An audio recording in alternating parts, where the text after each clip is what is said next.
Now, thanks to those rather good chaps at Charles Wells, who, thank you John Knowles, who sent me this, and there was a guy on the Morris forum, Mike, who did try and tell me ages ago to do it that way rather than messing about with this lovely old relay unit that I was trying to reinstall, but this base unit is beyond redemption.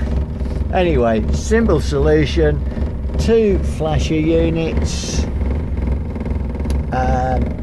We've got the live coming in from the left-hand trafficator into this one, which is shared body indicators on here. We've got the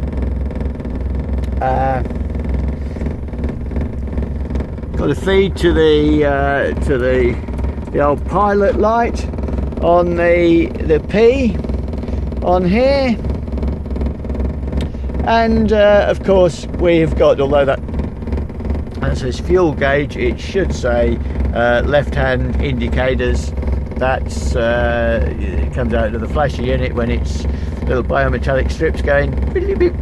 Anyway, yeah, well, job done. Now just got to tidy up this horrible mess and shorten the wires, but at least it's all working.